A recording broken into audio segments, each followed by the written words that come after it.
emergency roadways and the small lakes all over the area, including Greene County, where a state of emergency has been in effect since this morning.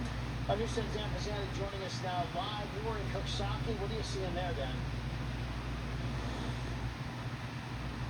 Yeah, Lady John, the scene behind me is something that we've seen all over the area today. Water finding its way onto roadways. This is an overflow of the Coxsackie Creek. And as I mentioned, it's been a theme throughout the day here in Greene County. We've seen more flooding and flooding in areas that we haven't ever seen flooding right now.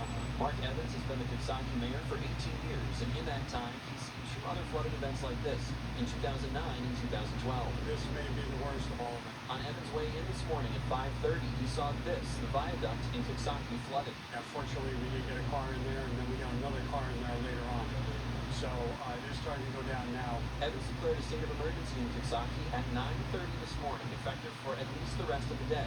An official from the Coxsackie Fire Department told News 10 they received 47 calls between 7 and 11 a.m. this morning, and the department has only been able to respond to some calls. We're focused on anybody that needs rescue or assistance getting out of their structure.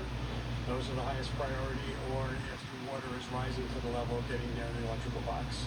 With the amount of flooding in the area, so many people have been looking for pumps. The manager of Hatchet Hardware told me there was a line of about 10 people when they opened.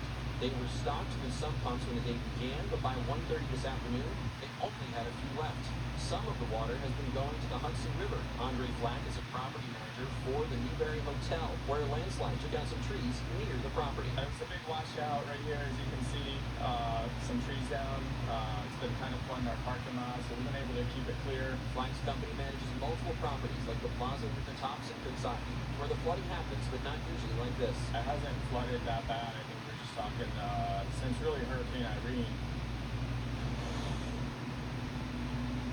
Yeah, so now at this point at the end of the day, a lot of that flooding that we saw has subsided on Route 9W by the Tops. That's no longer going over the roadway. The viaduct is no longer flooded. And this scene behind me, as I mentioned, it was worse before. It is starting to subside a little bit, but as Mayor Evans mentioned, he is going to keep his eye on the radar for that state of emergency that is still in effect until the end of the day. Reporting live in Coxsackie, Dan Pizzani, News 10 ABC.